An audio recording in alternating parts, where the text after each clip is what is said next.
Veliko si v tujini, si bil v tujini in tako naprej, in ko gledaš iz perspektive na to malo Slovenijo, ne, verjetno vidiš drugače, oziroma mogoče znaš celo bolj ceniti potem svoje korenine. Ena stvar, ki sem se jo naučil v tujini, je ta, da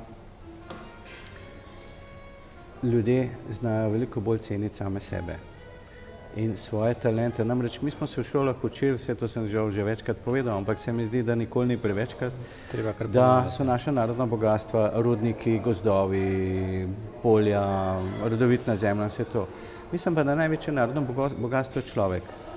Vsako leto, vsak mesec, vsako sekundo se rojevajo novi ljudje, ki prinašajo nove talente med nas in žalostno je potem, da številni talenti niso cenjeni doma, morajo v tujino in seveda tam se lahko razvijajo, ko pa poskušajo priti domov, je pa strah in groza, ker motijo to sivo poprečnost in ta, bi rekel, jaz pravim, Disneyland poprečnosti, ki se pri nas... Si to sam doživel? So to tudi izkušnje? Ja, seveda.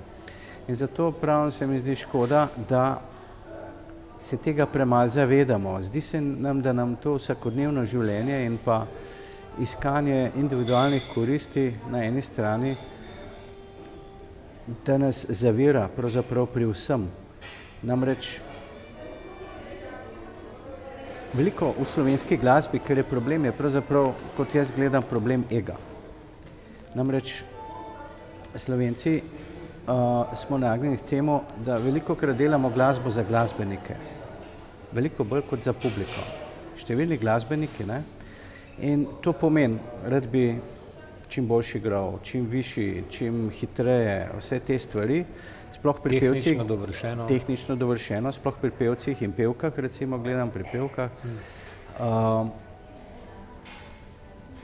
Pozabljamo na dušo in srce. Pomembno je, a bo zadela tisti ton, a bo s polnim volumnom zapela tudi v nižji legi, ne vem, polno takih stvari. In s tem, kaj se zgodi s tem, ne? S tem se ti zapre, nastane neka energetska blokada, da bi ti svojo glasbo posredoval nekomu drugemu.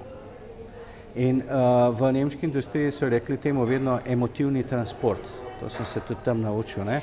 Zdaj, če ti nimaš emotivnega transporta, to se pa zgodi, kadar je glasba pretežka, kadar se ukvarjaš z sploh bolj resnimi vidiki tega, ne pride do sočloveka nič.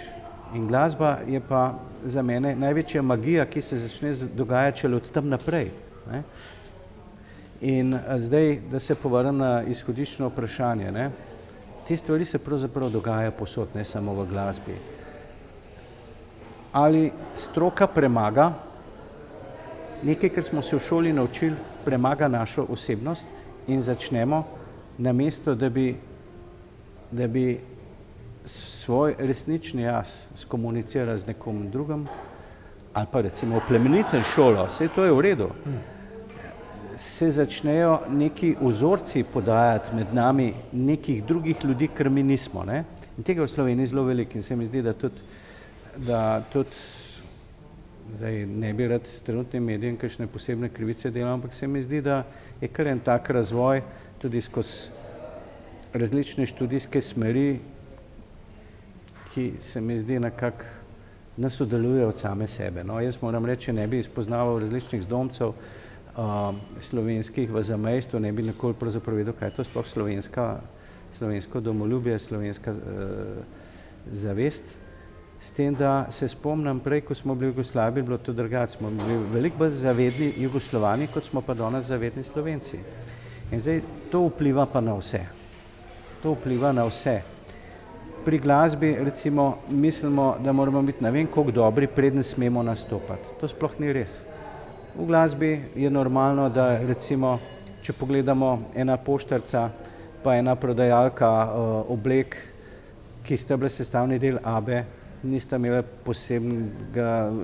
posebnega šolanja, ampak sta imela izredno srce in glas in ta komunikativni dar. Potem so bili fantje od Beatlesov, koliko so bili pa šolani? Niso bili, ne? Niso bili, ne. Zato pravim, da včasih je boljše, in tudi moj oče zmeraj govoril, če bi šel v šolo, bi izgubil talent. Šola ni kriva. Kriv je vedno človek, ki se vda temu. Šola je lahko blazna oplemenitev in to se tudi pokaže v zgodovini. Pa vendar bi rekel profesor Uroš Krek, pri kateremu sem se privatno tudi eno obdobje učil, je rekel, znanje je kot škorpionov rep. Lahko pičiš samega sebe. In zdaj vsa stroka lahko postane taka. In zato se mi zdi, da je zelo pomembno, da bi Slovenci v primerjavi z drugimi narodi mogli bolj sebe najdeti. Sebe pa najdeš takrat, ko sebe spoštuješ. Zato to slovensko dušo, če Slovensko dušo. Ne nas biti sram, da ni taka, kot je recimo ena hrvaška, ena srbska, avstrijska, italijanska. Slovenska je slovenska in naša slovenska je malo drugačna. Mi smo na eni drugem geografskem položaju, majčkeno bolj intelektualno pristopamo, ker je pri nas že kakšna stopinja manj na našem prostoru in možgani že malo drugače delajo. Ja. In zdaj seveda bi si mogli dati možnost, da se to razvija. Zdaj, ker pa sami sebe zaviramo, se pa to težko razvija in se ne more razvijati. Jaz govorimo o tem slovenskem melosu. Če gremo na popularno glasbo, recimo na pop glasbo, da je izginil slovenski melos. Se strinjaš s tem? Da poskušamo ali postaviti slovensko besedilo na nek jugomelos, je to zdaj zelo popularno, ker je pač to prevladalo v Sloveniji, ali pa da skušamo v slovensko pop muziko z nek R&B, soul, spet z neko dušo, ki ponovno ni naša. Ja, težko bi posploševal, ker imamo, za začetek bi rekel, da je v Sloveniji neverjetno število izjemnih glasbenikov. Definitivno, o tem se... Sploh ne moram verjeti, da je tako število tako izvrstnih inštrumentalistov in pevcev. Pa vendar smo se v velikem primeru, vključno z mano, tudi vsaj v določeni fazi, pa lahko da še tudi zdaj, bolj ukvarjali z nečim drugim. Recimo, ene potegne R&B, druge potegne to, tretje to, italijanska glasba, jazz, karkoli. In to je vse v redu. Ker do neke stopne, dokler to ne prevlada. Recimo, všeč mi je bil film Pijevo življenje, nek moment, ko je tisti fant, najprej stopil v eno cerkev, da bi najdel Boga, pa je stopil v drugo, pa je stopil v tretje in potem se ni vedela, je muslimana, je katolika, ali je juda, ali je budista, ali karkoli. In mu je nekdo povedal, je rekel, lej, to so samo vrata do enega in istega Boga. In tukaj se mi zdi, je vse, z katere zvrsti glasbe vstopiš, do tega, da te zagrab tisti veter, ki te lahko s tvojimi jadri voz po tvojem morju. Do tja je težko priti. Ne vemo čist, kako se to zgodi, ali za izobrazbo, ali brez izobrazbe. Različno, ker tudi naše notranjosti so različne. Nekdo lahko neverjetne stvari naredi na 3 akorde, nekdo drug jih rab 256, To je zelo odvisno, ampak kljub vsemu, da se oglasiš za neko svojo narodno identiteto, za nečem svojim, vseeno, si Primorca, si Prekmurec, si Gorenc, si Dolenc, tega mi manjka. Začne se recimo, rad bi šel v Ljubljani v neko restauracijo, kjer imajo vse slovenske specialitete. Da lahko pripelješ nekega gosta, pa rečeš, evo, tukaj imaš zdaj prekmursko, pa imaš primorsko kuhno, ampak specialitete, ne vem, če to obstaja. Tega bi bilo lahko veliko po vseh mestih, že zaradi tega, da pokažemo številnim turistom, ki prihajajo k nam, kdo smo. Ker pokažemo se z umetnostjo, z kulinariko, z športom, z znanostjo, z vsemi stvarmi. In zdi se mi, da da se preveč ukvarjamo z neko razdvojenostjo, da se nam zdi, kdo je upravičen do izražanja nacionalne identitete, ali eni ali drugi. Da temu ne pustimo prosto pot, da ljudje zadihamo. No? Ja. Dejansko, ampak poglej, bistvo je, da imamo na klavirju bele in črne tipke. Se pravi, to je protipol. In ravno na ta način se lahko najlepša glasba ustvarja. In tukaj se mi zdi, če se vrnem čist prej nazaj, da bi nam mediji mogli pomagati.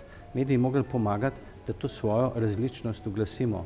Meni je zmeraj čudež po svoje, kako sta Vilko in Slavko bila različna. Eden, ki si ni hotel glasbe učiti, in eden, ki se jo je učil. Sta skupaj kot plus in minus preko, jasno, tudi številnih konfliktov ustvarila zvok, ki je zazvenel po celi Evropi v harmoniji. Ja. Izmenični tok. In to je ta stvar, ki meni v Sloveniji manjka.